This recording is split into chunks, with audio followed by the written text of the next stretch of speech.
This is Modern Persian Food, a culinary podcast for today's food enthusiast. We talk about classic Persian flavors, modern recipes, and embracing culture and identity through food. I'm Bita. And I'm also Bita. Welcome to our show. Welcome to episode 138 of the Modern Persian Food Podcast. I'm super excited about today's episode. We are talking about picnics, specifically Persian-style picnics that you can upgrade your picnic game with this summer. I'm joined with the lovely Bita June. Hey, Bita June, how's it going? Hi, doing great. Great, Bita June. Let's start off talking about Persian picnics. What do you think of Persian picnics? I think they're great. I think culturally, the Persian culture, we like to get outside. We like to eat outside. We have some events. For example, right after the Persian New Year, there's sekanjabeen. That's a big day for picnics. And there's different stages of life, clearly.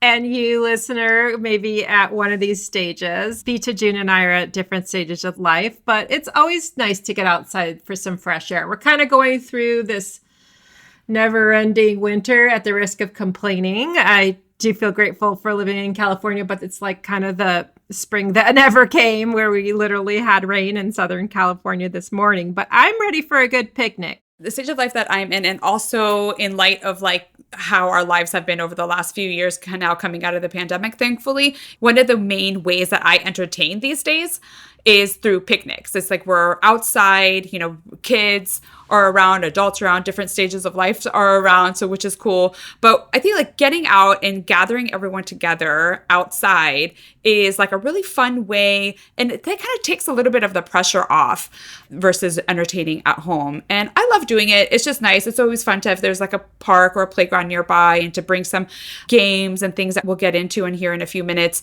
but just kind of enjoying being outside, having some fun things to eat. And so with that, let's talk about kind of the different steps, or let's talk about how to like set up your Persian style picnic, what to pack, and I think most importantly, what to eat. Yes, we're going to help you guys elevate your picnic game and make it super special and unique with some Persian twists and turns and easy ways that you can pack your little picnic basket or your baby carriage if you're in that stage of life. I love your perspective that it takes the pressure off. You don't have to have a perfect house or be the perfect hostess when you're doing it outside. And that's a great way to think about it.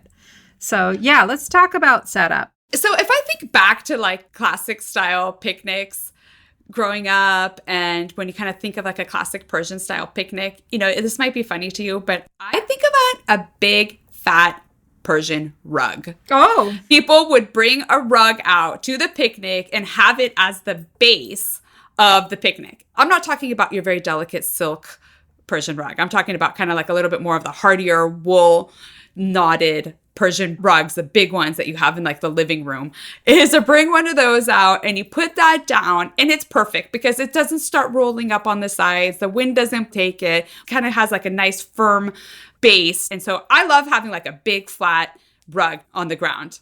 Oh, that's cool. Does that memory come from Iran?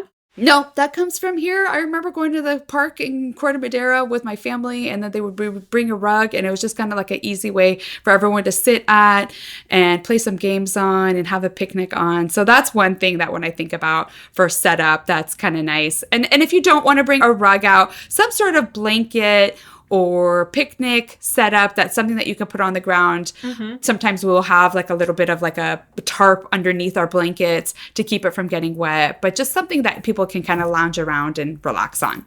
Yeah, totally. I think this comes from back when we had young kids, is that, I would usually just find an old comforter or an old blanket that I didn't care about it, getting dirty. And that would be what we would lay down. And also, sometimes I'd have these cool ones that had vinyl on one side and blanket on the other side. And then you could, with Velcro or snaps or something, take off the blanket part and wash it if needed.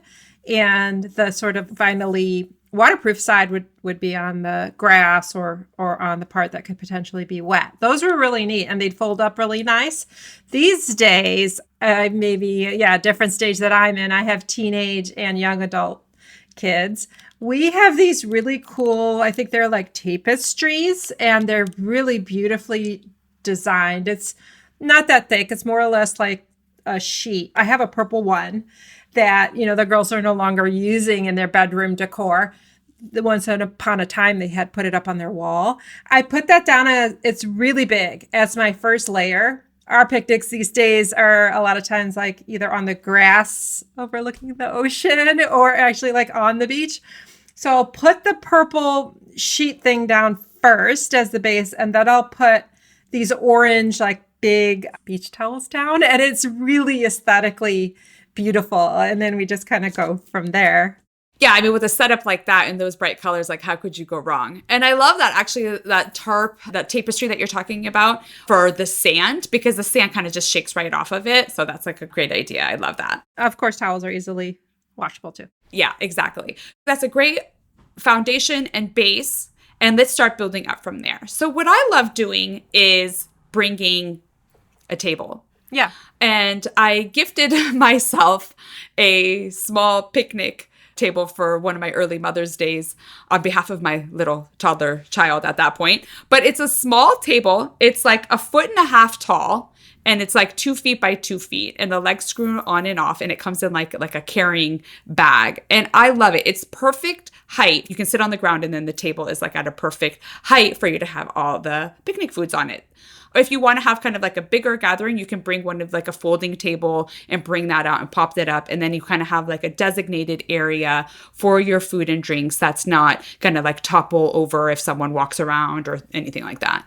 Yeah. I mean, you can go as simple or as ornate as you want. I love that idea about bringing your own table. Living here in Orange County on the gorgeous coastline, we are lucky that we sometimes get to witness some wedding proposals. And we recently got to see one, and it was a teepee set up with some flowers on the top, and then a short table and fresh flowers. And I mean, it was a proposal. There was a sign that said, "Will you marry me?" But yeah, like you can go as big or as small as you want. And I love it that you bring your own table. Totally. And that actually reminds me, like a lot of times in, Golden Gate Park here that we frequent often, I've seen kind of setups. I've seen actually like a team, like a company, like, a few people coming and setting up a beautiful picnic. And then in that example, like, yes, they had like a big rug. They had kind of like a mini version of a picnic table. And on there, this company had brought out like real candelabras and real like serving dishes and like a little mini like tiered cake stand. So I think if you're going to look to elevate your picnic game, that there's a lot of kind of opportunity to add these really special touches to make it super unique and just like its own event, not just like, oh, we're just going to go. It's like, let's go and have like a really great time.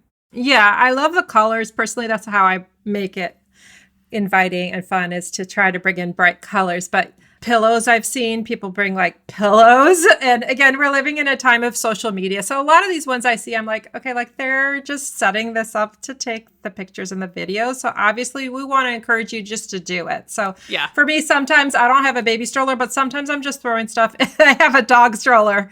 I have tiny dogs and I have a dog stroller, and I'm putting things in the basket underneath the dog stroller, and whatever I can fit in there is what I'm taking to my picnic. Yeah, that's a good point. Getting all of your material there is kind of like a big issue. So yes, can be a big issue depending on how elaborate you want to go. Right. I have a wagon. We have a folding wagon that we use. And that's like my favorite thing for a picnic, is because you just pile up everything in the wagon and then pull it to wherever you want to make camp. And then we have like actually it's kind of like a camping rolling table that we screw the legs in, and you just like throw that over your shoulder or throw some like, folding chair type of picnic camping chairs over your shoulder, and you got the wagon, and that's great. If you don't have a wagon, another thing you could do is like some sort of like box or something like that you can kind of have everything in all at once and just kind of bring it all out to the picnic site that you want to do. On my list is one of those wagons, and I know that there are a bunch of places that have them, and they've gotten really nice now. Wagons you can take to the farmer's market or flea market or whatever market you go to, and to the picnics, and they fold up. And you can put them in your car, and you drive to the place if you're driving to your picnic location, and then pop them open and load it with the stuff. I, to be totally frank, just use huge bags. So it works. And then the coolers. So if we transition on to coolers, we have a bunch of coolers of all different sizes. And the cooler technology has gotten really good. They can get quite pricey, but I have found knockoffs of the fancy coolers that really still, do the trick. That's great. Yeah. Yeah. What do you do for coolers? We have like a couple different sizes. We'll break out the big cooler if we're having like a big party, like if we're having like an event. Yeah. And then we'll bring the cooler and have that full of ice and drinks and things like that. And we have a smaller one that when we have an event, we kind of like to differentiate which cooler has more alcoholic beverages versus more family-friendly beverages. So we like to have kind of the two different coolers. If I'm just doing something small, we have like kind of like these insulated like lunch bag type of things that we kind of load up. Yeah, same. But yeah, it's nice to be able to have like a nice cold drink. Exactly. Hey guys, I got to tell you about this fun new drink called Elixir. Thanks to our sponsor, Elixir, serving up 4 fun, refreshing botanical sparkling beverages, including mint soother, rose water relaxer, pussy willow stimulator, and a roly refresher. My personal favorite is the rose water relaxer. Which one's yours? Try them all and let us know. Pack them in your Persian picnic basket. Order now from Elixir.com. That's EXEER.com. Now back to the show. There is setup and packing and stuff and effort, and that's why we took the time to make it happen. So hopefully that was helpful. Absolutely.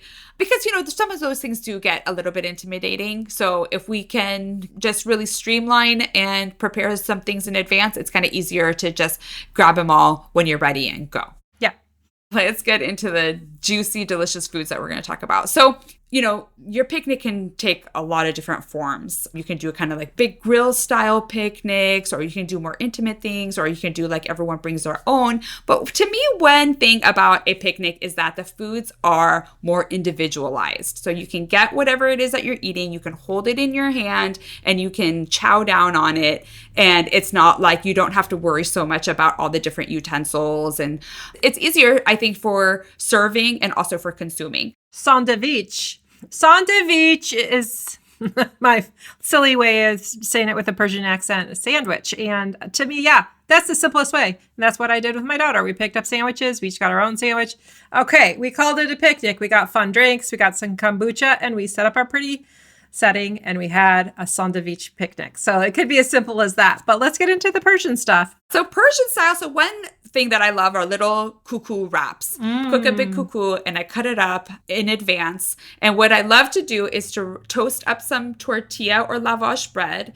And I wrap each piece of the kuku with a little bit of the toasted bread. And then I'll put a few slices of radish or cucumber or something like that into the little wrap. And I have like these little individual wraps that I present like on a big platter. Yeah, and for our listeners that might be new to us, kuku is a Persian dish made primarily of herbs. So many herbs, delicious Persian spices, eggs. It's almost like a Persian herb frittata.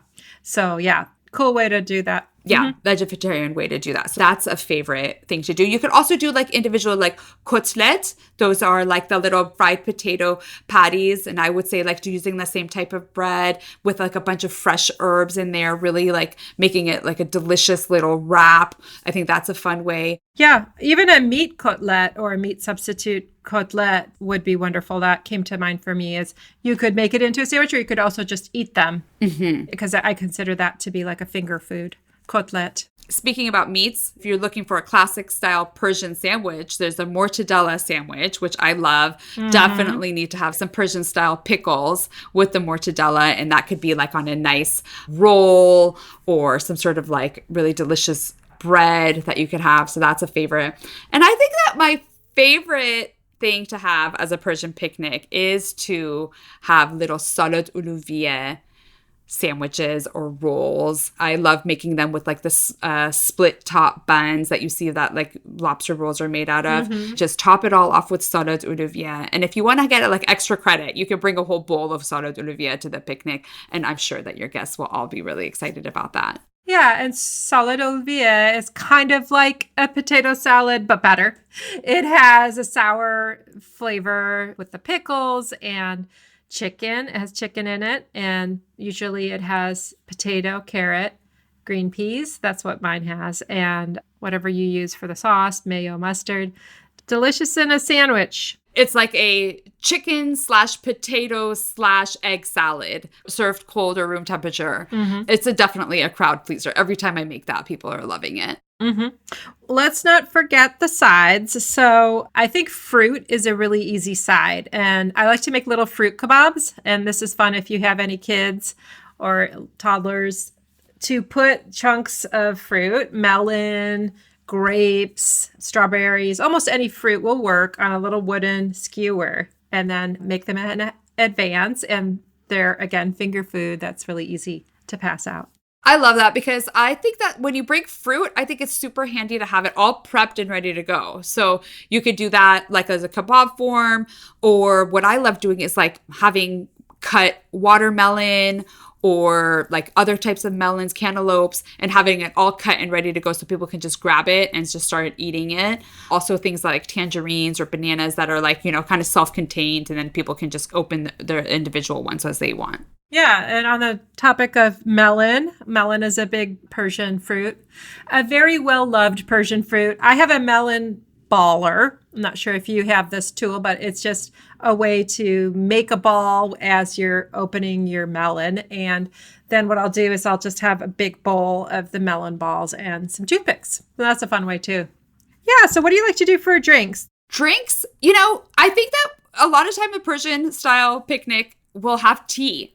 Bring like a big thermos of hot tea if you want to have it. Don't forget the sugar cubes. Or what I love to do too, depending on kind of the crowd that's going to be there, is to actually make iced tea.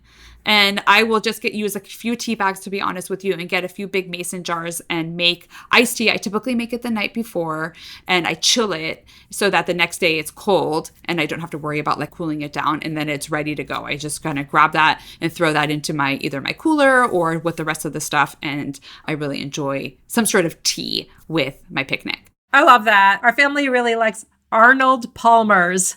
You could do your version of the Persian tea and then just put in a couple splashes of lemonade. Yum. I love it. Exactly. And if you want to kind of like, go a little bit more fancy, you can always grab a bottle or two of your favorite adult sparkling beverage, and you can spike your tea or your Arnold Palmer, or just have, cans of whatever it is that you like to drink.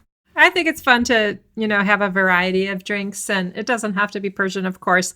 They have so many kombuchas now. They have spiked kombuchas, but let's talk about a Persian thing, sekanjabeen. Can you tell our listeners what that is? Yeah, sekanjabeen. So sekanjabeen is basically like a dressing of sorts that you serve and you eat with the traditional way is with romaine lettuce. You can also make the sekanjabeen into different types of drinks, or use it even as like a salad dressing if you want to be very innovative. What you do is you get these romaine lettuce, and you can kind of get smaller like gem lettuce and kind of have it individual style, or you get the big romaine and kind of cut them into halves or quarters. It's kind of like a deconstructed salad. You take the lettuce, you kind of wrap up the lettuce, and you dip it into the sekanjabeen, usually served in like a shallow bowl, and you dip it and then you put it in your mouth. Last summer, I made some. And I did it the way that you described with the iced tea. I saved it in big mason jars. It's so delicious. If you grew up eating sekanjabeen the way Bitajin described with the lettuce, the drink is so delicious, and you can spike it too. It's sort of like a mojito. So you basically, I think you make a simple syrup, and the differentiator is it has vinegar, and then it definitely has mint. We served it up with some ice. Some people make it with sugar. Some people make it with honey. And yeah, and that's a fun thing to take too. That's like a very different, if you're not Persian and you haven't had sekanjabeen, you'd be like, oh, what is this? And what is this kind of like ritual associated with it? It's nice to have the individual little bowls so that people can kind of use their own little dipping bowls, but it's a delicious little treat. It's very refreshing on a hot day, and hopefully we'll get some of those sooner than later. So if we talk about dessert, you can do a variety of things. You could bring your favorite dessert from your favorite bakery. You can bring little Yazdi cupcakes. Bita makes like a really great one. It's basically like kind of a vanilla type of cupcake that has cardamom and rosewater flavorings in it. Bitajin, am I butchering that too much for the cake Yazdis? Nope. You got it. All the Persian flavors, cardamom, rosewater, saffron. So good. But I have an idea. Okay. For your next little picnic, pack up a small cooler, fill it up with ice, and put Persian-style ice cream sandwiches in there. I love it. They have them at some different varieties at your Persian market. I think you can even order some online. Get those and wow all your friends with a delicious Persian dessert. I'm a big cookie girl, so I'd probably bring cookies, any kind of cookies, to my picnic for dessert. But this has been fun. We hope we gave you some inspiration, start to finish, from setup to what foods to bring, drinks, and desserts. And just a final note, if you want to really go Persian, up your Persian game, you will take a game of backgammon with you and set up backgammon or some cards. Enjoy the whole afternoon sitting outside playing games and maybe munching on some tokhmeh, which is some pumpkin seeds. Yes. Enjoy your time. Enjoy the summer, everybody. Hopefully everyone will have a great summer with lots of outside time, happy and healthy. And we look forward to actually sharing some really great content coming up this summer with you guys. We're excited for some series that we're working on. So stay tuned and more to come. Yes. More sunshine. All right. Take care. Thank you. Bye-bye. Bye. You've been listening to the Modern Persian Food Podcast with Bita and Bita. Thanks for spending time with us. If you've enjoyed what you heard today, consider telling a friend or giving us a good rating. You can subscribe to our show for free on your favorite podcasting app or find us online at modernpersianfood.com or on Instagram for the recipes and information we talked about today. We'd love to hear your thoughts and see you next time.